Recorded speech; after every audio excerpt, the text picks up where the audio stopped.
Hola y bienvenidos a Través de la Biblia con Les Feldick. Un ranchero y agricultor de Oklahoma, Les Feldick ha estado enseñando clases de Biblia al estilo casero durante 20 años en Iowa, Oklahoma y Texas. El estilo único de enseñanza bíblica de Les Feldick ha hecho que los libros de la Biblia cobren vida. Cuando les está enseñando, es tan interesante que la gente dice que el tiempo parece volar. Y ahora, aquí está Les Feldick. Bueno, ahora volvamos directamente al libro. Lucas capítulo 15. Aquellos de ustedes que se están uniendo a nosotros por televisión, en caso de que nunca hayan visto el programa antes, somos solo un estudio bíblico informal. Normalmente enseñamos varias noches a la semana en todo el este de Oklahoma, pero una vez al mes venimos y grabamos 4 programas. Y así, siempre me gusta que la audiencia de televisión se dé cuenta de que cuando ven a las mismas personas con la misma ropa y yo uso la misma camisa durante 4 semanas seguidas, no es que hayamos tenido la suerte de reunir a todos en el mismo lugar tan a menudo, sino que venimos y grabamos 4 programas, ¿verdad?, en sucesión. Y se convierte en una tarde interesante. Y para aquellos de ustedes en el área de Oklahoma, siéntanse libres de llamarnos y venir a unirse a nosotros esta tarde. Una vez más, nos gusta recordar a nuestra audiencia de televisión que todos los programas anteriores están disponibles en video, así que solo llámenos y le enviaremos la información. Muy bien, ahora, si pueden, abran sus Biblias en Lucas capítulo 15 y vamos a empezar en el versículo 3. Ahora sigo manteniéndome en esa misma premisa de que la única manera de entender todas estas parábolas y todo lo que dice Jesús es dejarlas primero y ante todo donde debe estar, es Cristo tratando con la nación de Israel. Bajo la ley, el templo está en funcionamiento, todo sigue bajo la ley, no se ha dicho ni una palabra sobre no mantener el culto en el templo, y Él todavía está tratando de demostrarle a la nación de Israel quién es. Pero por supuesto hay grandes lecciones morales que surgen y podemos aplicar eso. Por supuesto que podemos. Pero en lo que respecta a entender el flujo de las Escrituras, tienes que darte cuenta de que esto sigue siendo parte integral del trato de Dios con la nación de Israel bajo esos pactos. Ahora en Lucas capítulo 15 voy a señalar algo que creo que ha sido totalmente confundido y le voy a dar parte de la culpa a un compositor. Y aquí vamos a tratar con una oveja de entre 100. Leamos primero y luego esperemos que podamos darle algún sentido a esto. Lucas 15, versículo 3, y les habló esta parábola, diciendo: ¿Qué hombre de ustedes, teniendo 100 ovejas, si pierde una de ellas, no deja las 99 en el desierto y va tras la que se perdió hasta que la encuentra? Ahora retrocedamos un poco. Según la canción, estoy seguro de que todos la recuerdan. ¿Dónde estaban las 99? Había 99 que yacían a salvo. ¿Dónde? En el refugio del redil. Y me atrevería a decir que, así como la gente tiene una imagen del arca, como la vieron en el jardín de infantes y en la escuela dominical, con ese pequeño barco y un cobertizo en el medio, y la jirafa afuera, y el elefante con su trompa colgando por el borde. Esa es la primera impresión que la gente tiene cuando imagina el arca. Bueno, es lo mismo con esta parábola. Lo primero que ven son 99 ovejas descansando a salvo en el redil, pero una está sola allá afuera. Ahora, eso hace una buena predicación. Recuerdo que hace mucho tiempo un predicador estaba en mi clase y habíamos enseñado sobre el diluvio. Y saben cómo enseño sobre el diluvio. Fue un evento catastrófico instantáneo. Todo simplemente estalló. Y saben, él se acercó y dijo: simplemente arruinaste mi sermón por completo. Y yo dije: sé cómo lo predicaste. Empezó a llover, el agua llegó hasta los tobillos. Vaya, empezaron a llamar a la puerta. Se les llegó hasta las rodillas y algunos más vinieron a llamar. Y para cuando el agua llegó hasta sus hombros, vaya, estaban desesperados por entrar al arca. Él dijo: así es como siempre lo he predicado. No tenían tiempo para eso. Bueno, él dice: ahora lo veo. Bueno, verás, todos hemos recibido algunas impresiones equivocadas sobre estos eventos en las Escrituras. Ahora, de la misma manera aquí, No están en el redil. ¿Dónde están? En el desierto. Está bien. Así que ahora los 99 están en el desierto. Y en el versículo otro continúa. Va tras lo que se ha perdido hasta que lo encuentra. ¿Y qué hace con los 99? Los deja solos donde? En el desierto, allá afuera en el desierto.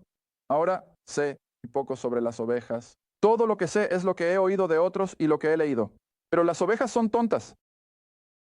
Y dejas un montón de ovejas en un desierto con solo un pequeño grupo de hierba aquí y allá en cuestión de 1 o 2 horas. ¿Dónde están esas 100 ovejas? Por todas partes. Están perdidas. Pero ¿cuál es la diferencia? No lo saben. No lo saben. Pero ves, el pequeño que está atrapado en una grieta en algún lugar, está llorando con todo su corazón, porque está perdido y lo sabe. ¿Ves la diferencia? Ahora, ves, intentas poner eso en lenguaje de iglesia. Quiero decir, simplemente no encaja. No encaja, pero lo dejas con Israel. Entonces, ¿quiénes son los 99? Bueno, esos son los fariseos, los saduceos, la mayoría de los judíos. Estaban sin un pastor, dijo Jesús. ¿Pero lo sabían? No, eran tan justos en su propia opinión, estaban tan satisfechos consigo mismos, y ahí estaban, como un montón de ovejas en el desierto, yendo de grupo en grupo, pensando que estaban bien, pero estaban desesperadamente perdidos. Pero el que sabía estaba perdido, esa era la oveja que el pastor fue a salvar. Ahora, por supuesto, ¿quién es indicativo de la una oveja? Bueno, ese pequeño manente de judíos que siguieron al Señor y se convirtieron en creyentes, que Él era el Cristo. ¿Ves qué diferencia hace eso? Simplemente encaja también si lo dejas donde pertenece. Y así el pequeño porcentaje de judíos se dio cuenta de que necesitaban al verdadero pastor y lo hicieron saber. Pero la gran mayoría de los fariseos y judíos religiosos siguieron su camino sin saber que estaban perdidos. Está bien, ahora vamos a bajar de manera similar en la siguiente parábola la moneda perdida. Solo encaja si lo dejas dentro de las costumbres del judío y realmente lo que se tiene en mente aquí, estas 10 piezas eran parte de la dote y probablemente le dieron estas 10 monedas como parte de la dote y eran muy valiosas para ellos. Y, nuevo, tienes la misma analogía. Ella perdió una de esas que eran suyas. Y no, se rindió hasta que la encontró. Ahora, siempre tienes que recordar, y lo vamos a ver ahora cuando lleguemos al hijo pródigo, especialmente, un individuo perdido del mundo gentil. Nunca hemos pertenecido originalmente a Dios, lo hemos hecho. No, hemos estado perdidos. Somos hijos de Adán, hemos sido rebeldes desde el día en que nacimos. Pero Israel a nivel nacional ahora tal vez debería ser un punto. A través de las Escrituras ves, Dios trata con Israel en 2 niveles, nacional. ¿Y qué más? Personal. Así que siempre tienes que mirarlo. ¿Está tratando con la nación aquí como una nación bajo los pactos? ¿O está tratando con un individuo? Bueno, la mayor parte del tiempo, por supuesto, Él está tratando con ellos a nivel nacional porque ahí es donde entran los pactos, la nación. Y un individuo de Israel puede todavía, por supuesto, incluso hoy, ser salvado, pero a nivel nacional, incluso hoy, a nivel nacional. ¿Cuál es la condición espiritual del judío? Bueno, están ciegos, pero eso no significa que un judío individual no pueda venir y disfrutar de la salvación. Está bien, así que aquí de nuevo en la parábola de la moneda perdida, déjalo como una condición de la nación de Israel. Eso que era de Dios por las promesas del pacto. ¿Ves? Pero el que estaba perdido es el que Él va y trae hacia sí, así como hizo con la pequeña oveja perdida. Está bien, ahora entonces vamos a hablar del hijo pródigo. Recuerdo hace años cuando Iris y yo éramos jóvenes y nuestros hijos eran pequeños y estábamos manejando a casa desde la iglesia y acabábamos de escuchar un buen sermón sobre el hijo pródigo. Pero siempre tuve una pregunta. ¿Por qué en el mundo nunca predican sobre ese otro hermano? ¿Alguna vez has oído hablar de eso? ¿No lo hacen? ¿Por qué no predican sobre ese otro hermano? Bueno, ves, él no encaja. Y si no encaja, bueno, lo dejas en paz.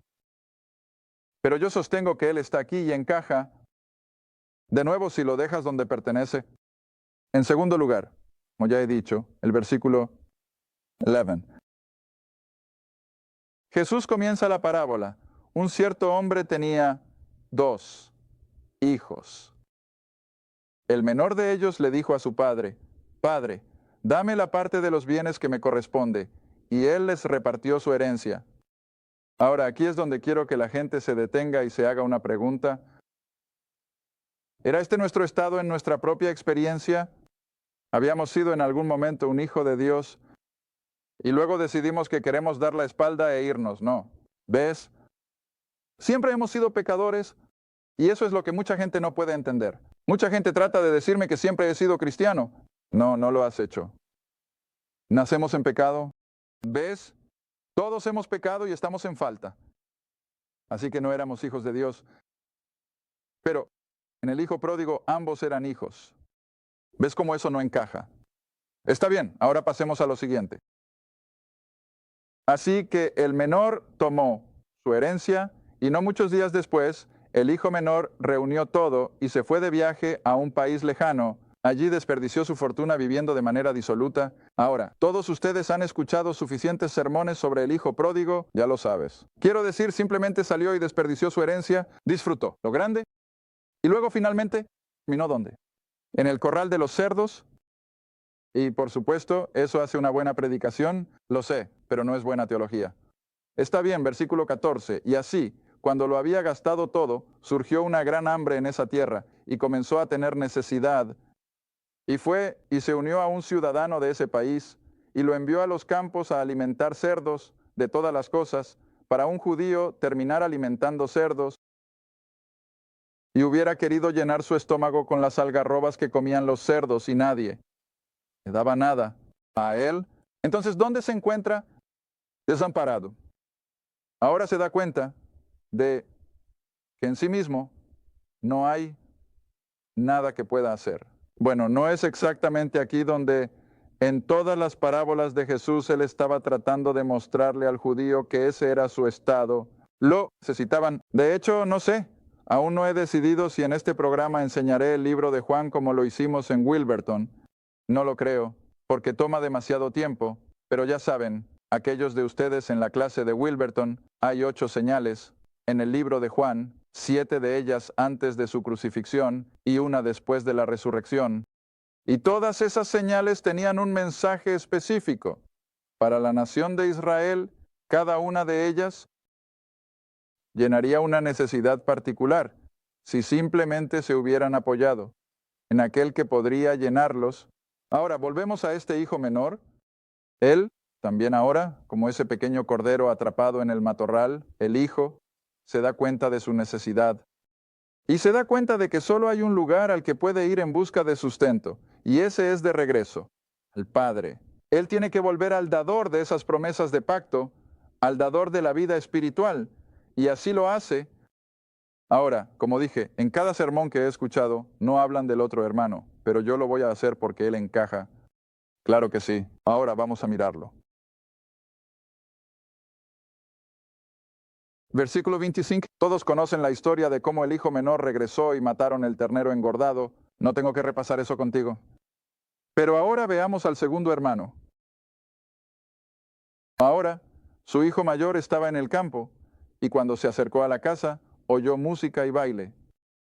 Y llamó a uno de los sirvientes y le preguntó, ¿qué significaban estas cosas? Y le dijo, tu hermano ha venido, y tu padre ha matado el ternero engordado, porque lo ha recibido sano y salvo. Y se enojó. ¿Ves la emoción? Y se enojó y no quiso entrar, y por eso su padre salió y lo suplicó. Y él, respondiendo, dijo a su padre, he aquí, todos estos años te he servido, tampoco he transgredido en ningún momento tu mandamiento. Ahora, ¿de qué parte de Israel son la voz y las palabras el fariseo? Mira, este hermano mayor es típico de los fariseos en Israel. Han estado bajo las promesas del pacto, igual que el otro hermano. pero eran tan justos en su propia opinión, estaban tan llenos de su propia importancia, de su pompa y circunstancia, no veían la necesidad de nada. Y sin embargo, cuando vieron a este pequeño grupo de creyentes que estaban abrazando a Cristo como el Mesías, ¿qué les hizo eso? Los hizo enojar. Y como Saulo de Tarso, él es típico de eso. Él pensó que podía acabar con ellos matándolos y metiéndolos en prisión. Esa es la mentalidad del otro hermano, justo en su propia opinión. Está bien, sigamos leyendo.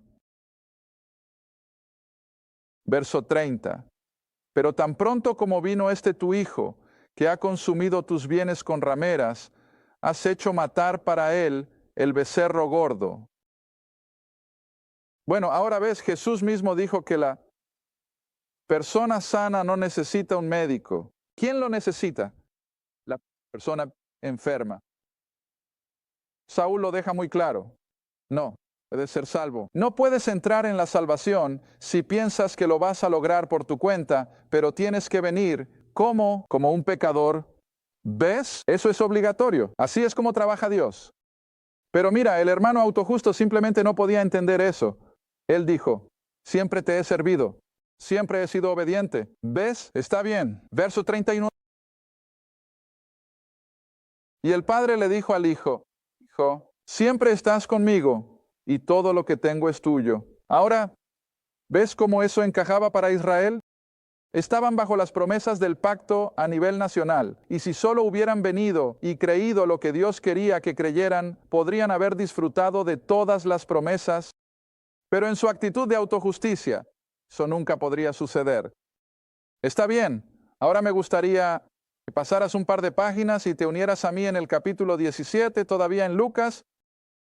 Voy a llegar a un verso que, de nuevo, creo que ha sido distorsionado simplemente porque el griego probablemente no ha sido traducido tan claramente en la versión del rey Jacobo como podría haber sido. Y sí, me adhiero a la versión del rey Jacobo. Siento que sigue siendo el mejor. No les digo a la gente que no usen las otras, pero creo que la vieja versión del rey Jacobo sigue siendo bastante confiable.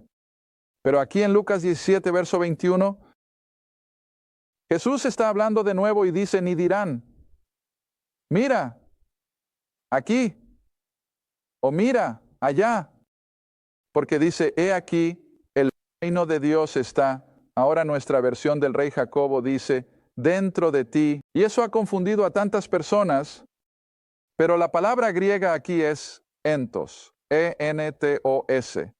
Y entos no se traduce como dentro en la mayoría de los lugares, se traduce en medio lo tienes. Ahora, ¿qué diferencia eso hace? Tan pronto como Juan el Bautista apareció en la escena, ¿qué comienza a predicar a Israel? El reino de los cielos está cerca. ¿Por qué? Porque el rey estaba aquí. ¿Ves? El rey estaba aquí y el reino está centrado en el rey. Y así, el reino estaba justo en medio de Israel, en la persona del rey. Y si lo hubieran aceptado, podrían haber tenido al rey y al reino. Era una oferta válida. Pero, simplemente no podían verlo y lo rechazaron. Está bien. Ahora entonces, en lugar de intentar usar este verso para nosotros hoy y tratar de enseñar lo que Jesús le está diciendo a los judíos sobre el reino de los cielos estando dentro de nosotros, vamos a ver qué dice el apóstol de los gentiles dicen al respecto. Ahora, de camino de regreso a lo que él dice, veamos por qué lo llamo el apóstol de los gentiles. De camino de regreso a Colosenses es a donde voy a ir. Detente en Hechos capítulo 9. Hechos capítulo 9.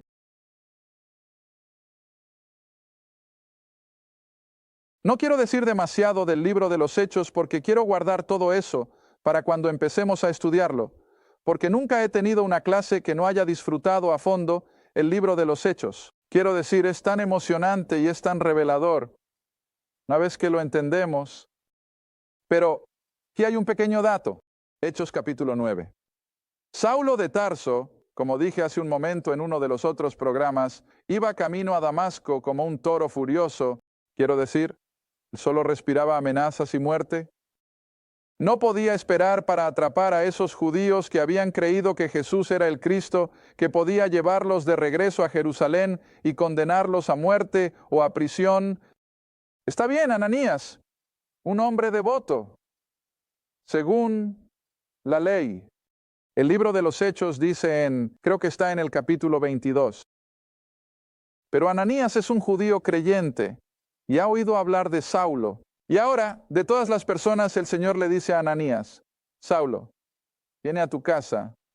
Ahora, ¿cómo te sentirías? Oh, y Ananías lo dice. Versículo 13. Ananías respondió. Hechos 9, versículo 13. Ananías respondió: Señor, he oído de muchos sobre este hombre, y cuánto mal ha hecho a tus santos en Jerusalén. Y aquí tiene autoridad de los sumos sacerdotes para atar a todos los que invocan tu nombre. ¿Incluyendo a quién? Asimismo, mira, Ananías ya se estaba imaginando en algunas mazmorras bajo las calles de Jerusalén. Y luego el Señor dice: Él va a venir a tu casa. ¿Está bien? Versículo 15, mira lo que responde el Señor.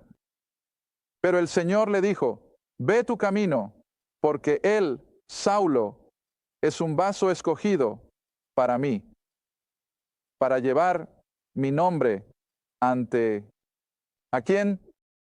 Los gentiles. Oh, ¿quién había oído algo así antes? La palabra gentil era un anatema para un judío. Y al entrar en el libro de los Hechos, te lo voy a mostrar. Solo decir la palabra causaría un disturbio. Y ahora el Señor le está diciendo a Ananías: voy a enviar a este hombre a los gentiles. ¿Quién había oído algo así? Está bien. Verso 16. Porque el Señor le dice a Ananías: le mostraré, es decir, a Pablo, cuántas cosas grandes debe sufrir por causa de mi nombre. Está bien, ahora sigue hacia la derecha. Como dije, vamos camino a Colosenses, pero detente en Romanos capítulo 11, Romanos 11, y baja hasta el verso 13. He tenido más de una persona que dice: ahora señalemos este verso, una y otra vez, porque nunca supe que estaba en mi Biblia. Y la mayoría de la gente no lo sabe. Romanos 11, verso 13. Por supuesto, Pablo escribió el libro de Romanos, y él dice: porque les hablo a ustedes que gentil. ¿Ves? A eso es a quien les está escribiendo. Les hablo a ustedes, gentiles, en la medida en que soy el apóstol de los gentiles. Ahora, los 12 eran apóstoles de los judíos, pero este hombre es el apóstol de los gentiles. Y no pierdas de vista eso. Está bien, sigue hacia la derecha. Vamos camino a Colosenses. Detente en Efesios. Pasa por los Corintios, Gálatas, Efesios, capítulo 3, verso Juan. Ahora, no pierdas de vista ese verso que acabamos de leer en Mateo, que el reino de los cielos estaba en medio de los judíos, en la persona de Cristo. No pierdas de vista eso. Vamos a llegar allí en un minuto. Efesios 3, verso 1. Por esta causa, y por supuesto se está refiriendo a todo lo que escribió en los capítulos 1 y 2. Por esta causa yo, Pablo, el prisionero de Jesucristo por ustedes. ¿Cuál es la siguiente palabra? Gentil. ¿Ves? Tan sencillo. El apóstol para ustedes, gentiles. Y luego baja y dice en el verso 6, que su ministerio es tal que los gentiles deben ser coherederos y del mismo cuerpo, y partícipes de su promesa en Cristo. No, por la ley, no, por obras, pero ¿cómo? Por el Evangelio. Y por supuesto, Pablo solo conoce un Evangelio, y ese es que Cristo murió, fue sepultado, resucitó de entre los muertos. Ahora bien, sigue avanzando. Pasa por Efesios, Filipenses, llega a Colosenses, capítulo 1. Ahora hablemos del reino en lo que a ti y a mí respecta. Estaba en medio de Israel y en su mayoría lo rechazaron. Ese pequeño rebaño, por supuesto, lo aceptaron, pero en su mayoría la nación lo rechazó y lo despidieron. Crucifíquenlo. Probablemente estaremos viendo eso en el próximo programa. Y lo mataron. Y así el pobre rey crucificado, después de su sepultura, su resurrección, ahora va ¿a dónde? ¿Al cielo? Entonces ahora, ¿dónde está el reino? En el cielo. ¿Ves? Siempre recuerda, el reino está donde está el rey. El rey está en el cielo. Pero como he enfatizado a mis clases antes, siempre ten cuidado. Pablo nunca se refiere a Cristo como el rey de la iglesia. Los que han estado en mis clases saben eso. Nunca debemos dirigirnos a Él como nuestro rey. Él es el rey, pero no es nuestro rey, porque como miembros del cuerpo somos coherederos con Él y somos parte de Él. Él es la cabeza, nosotros somos el cuerpo. Ahora, ¿ves que esa es una relación muy diferente a la de un rey? ¿Cómo se les llama a los que están bajo un rey? Sus súbditos, ¿ves? Y no somos súbditos de un rey. ¿Somos coherederos con un rey? Vaya, qué diferencia. Mira, esa es nuestra posición. Vuelves a encontrar eso en Pablo. No encontrarás eso en el Evangelio. Ahora en Colosenses, veamos rápidamente, solo nos queda aproximadamente un minuto. Tenemos que hablar del rey y del reino. Capítulo 1 de Colosenses, comenzando en el versículo 12, donde Pablo está orando por estos creyentes gentiles en Colosas, y dice, dando gracias al Padre que nos ha hecho dignos de ser partícipes de la herencia de los santos en luz. ¿Ves esa palabra herencia? ¿Quién, hablando del Padre, nos ha librado del poder de las tinieblas y nos ha, en pasado, trasladado al ¿qué? Reino de su amado Hijo. ¿Y dónde está ese reino? Está en el cielo. ¿Dónde? ¿Estás posicionalmente esta noche? Ya estás en el cielo. Oh, no nos sentimos así. ¿Estamos en tierra firme? Pero posicionalmente en la mente de Dios ya estamos en el cielo. Ahora retrocede solo una página y eso te llevará a Filipenses. Filipenses 3, versículo 20. Me voy a quedar sin tiempo. Hemos sido trasladados al reino en virtud de nuestra salvación basada en el Evangelio. Y ahora el versículo 20. Aquí está nuestra posición. Porque nuestra ciudadanía es una mejor palabra que conversación. Nuestra ciudadanía está ¿dónde? En el cielo. ¿Ves? Nuestra ciudadanía está en el cielo. ¿De dónde también esperamos al Rey? No, el Salvador, el Señor Jesucristo, quien cambiará nuestro cuerpo vil para que sea transformado a semejanza del suyo.